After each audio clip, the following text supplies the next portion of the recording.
Panay masasamang balita eh. Ito po ang masayang balita. Binasura ng DOJ. Ayan, no? Binasura ng DOJ ang kasong cyber libel na isinampa ni Hontiveros. Ayan, yung mga sinampahan niya po ng kaso ay ang mga sumusunod. Ito po, narito po yung picture. Pinangungunahan ni Attorney Topacio, Jay Sonsa, Banat Bay, si KP Chu, Eric Celis at si Teo Moreno. Yan po ang sinampahan niya ng kaso, no? Basahin natin ng konti. Isang malaking dagok sa pagmumuka ni Risa Hontiveros na natanggap matapos tuluyang ibasura ng Department of Justice Philippines ang kanyang isinampang cyber libel complaint laban sa ilang social media personalities. Sa pamamagitan ng National Prosecution Service, nagpasya ang DOJ na walang sapat na prima facie evidence at walang napatunayang aktwal na malisya upang ituloy ang kaso. Yun naman pala eh. Tignan mo naman itsura mo. Paano magkakamali siya sa'yo? Hindi po yun yung mali siya. Father Flavi, hindi yan mali siya na iniisip nyo. Yung mali siya po nito, yung pong hindi po minamalisyahan na banatan siya ng may malisya. Di ba? Okay. Ayon sa resolusyon, bagamat maaring nakasakit o matindi ang ilang pahayag laban kay Hontiveros, hindi ito otomatikong maituturing na krimen sa ilalim ng Cybercrime Prevention Act. Correct. Di po ba? Alam po ninyo, hindi po porket siniraan ka, krimen na yun. Kung yung paninira sa'yo, totoo. Hindi po krimen yun.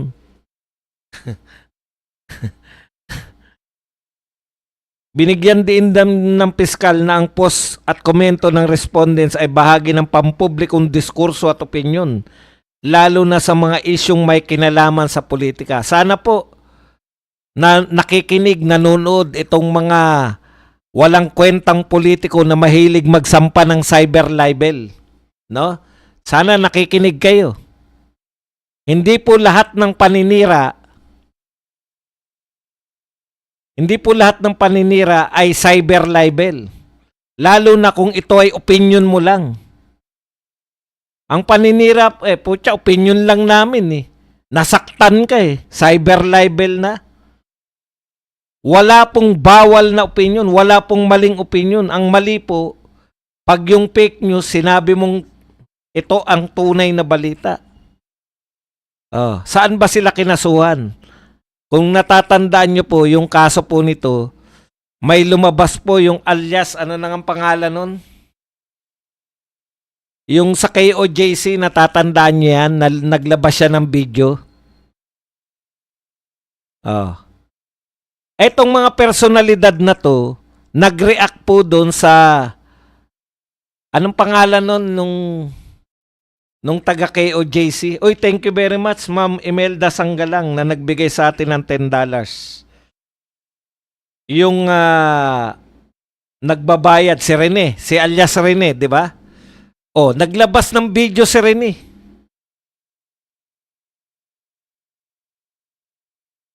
Naglabas siya ng video, inaakusahan niya si Risa Hontiveros ng tanim witness.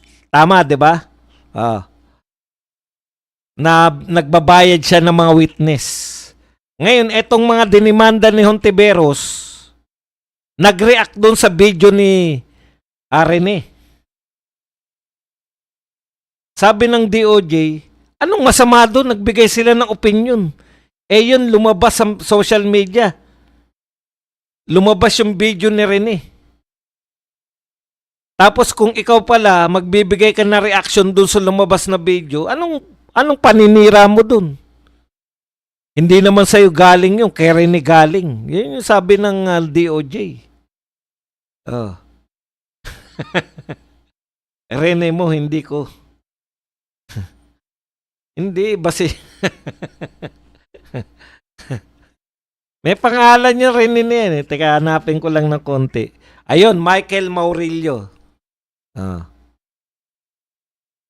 Kung saan inakusahan si Ontiveros ng umano'y panunuhol upang tumistigo laban kay KOJC, sa KOJC at sa mga Duterte na mariing tinanggi ng senador. Ayan.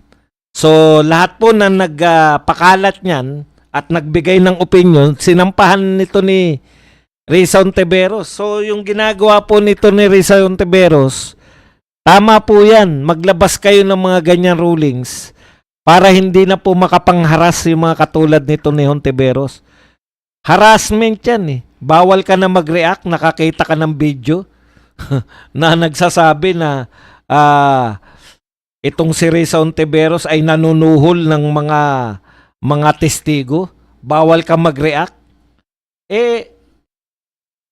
Hindi naman kusang loob naman yung tao na yun na siya mismo nag-video sa sarili niya. Parang gusto ni Risa Ontiveros sabihin, bawal kayo mag-react dyan dahil paninira sa akin yan. Utot mo.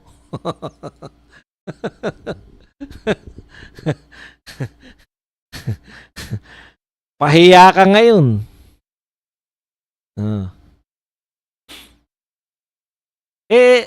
Actually, ang siniraan nung Michael na yun, Rene, alias Rene na yun, yung KOJC talaga eh.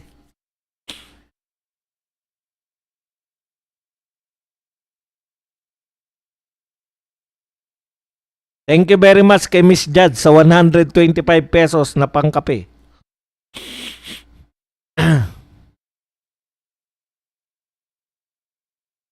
Okay. Sa madaling salita, isa pa pong nilalabag diyan ni may ruling na po yung Supreme Court na bilang politiko, bilang halal ng bayan, wala pong karapatan kayo na manipis. Wala po, hindi po kayo pangkaraniwan tao. In fact, senador ka eh. Alam mo ba yung senador? Kung gaano kayo kataas sa lipunan? Hindi po dapat na kayo pa nagsasampa. Bawal po ang balat sibuyas sa mga politiko. Alam na ninyo na ang pag ikaw pumasok ka sa politika, lahat ng mata nakaano sa'yo. Nakatingin sa'yo. Lahat pupunahin. Lahat ng mga kinikilos mo. Oh. Tapos sasampahan mo ng reklamo yung mga bumabatikos. Natural yan. Lalo na identified na Duterte. Kalaban namin kayo, hindi namin kayo pupunahin. Ano yan? Ano bang klaseng demokrasyang alam mo? Kayo lang ang pwedeng bumatikos? Kayo lang ang pwedeng tumira? Bawal kayong tirahin? Father Flavi, ibang tirahan to.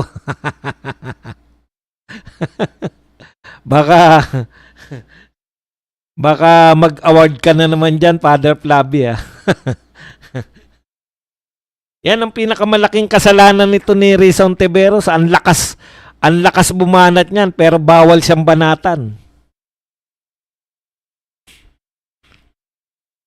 Talaga bang bawal kang banatan? Llamas.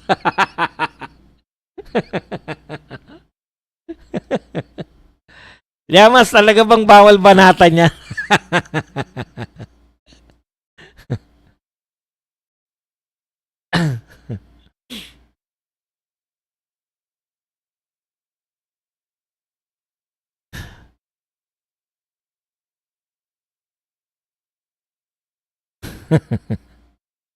Masyado kang balat sibuyas, hindi ka pwedeng politiko. Ang pinakamaganda po na politiko, pinakamagandang modelo ng mga politiko, yung mga Duterte, tignan nyo. Huwag nyo sabihin hindi tinitira yung mga yan. Oh. Lahat ng tumitira sa kanila, tinitira din nila. Oh. Yun talaga, ganun ang demokrasya. That's democracy in action. Tirahin nyo kami, titirahin din namin kayo. Oh, matira matibay. Hindi po yung titirahin ka lang ng konti, magdedemanda ka na. Samantalang lumabas sa publiko yun. Ganun pala yun, no? Marami tayong natututunan eh. Pag lumabas sa publiko yan, na hindi naman galing sa'yo, pwede mo nang banatan yan. Nag-aawat ako dyan dati. Pucha, naku, bawal pala to. Bawal siguro to. Tirahin ko na nga. Hindi mo naman pinapakalat eh.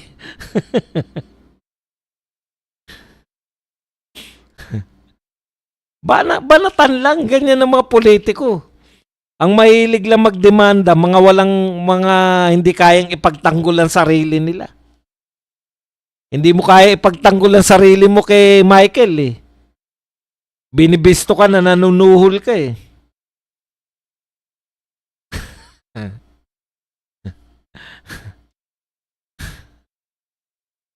Mahirap yan, patira. Mahirap magpatira. Oo, Lats. Alam mo, Risa Ontiveros, kawawa ka naman. Simpleng bagay, hindi mo alam. Mahirap po maging presidente yan. Una, ang gagawin yan, awayin yan China. Yari.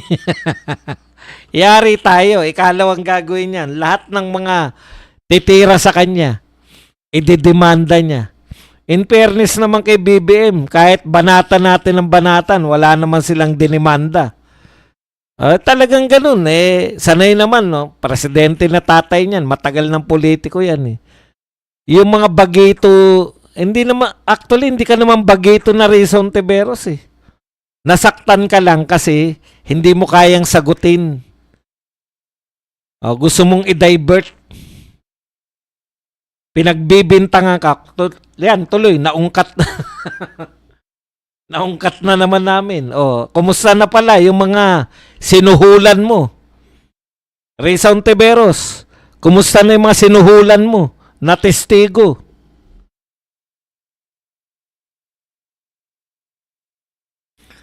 Mula sa panahon ng impeachment ni Corona, involved na yung pangalan mo. Hanggang dyan sa Parmali, meron kang mga nilabas na testigo dyan. Tapos eto yung kay Pastor Kibuloy. Lahat talaga sa'yo eh. Ano ka talaga eh. Ikaw ang talagang pareho kayo ni Trillanes eh. Wala na kayong ginawa kundi maglabas ng mga kung sino-sinong testigo. Idol mo ba si Trillanes?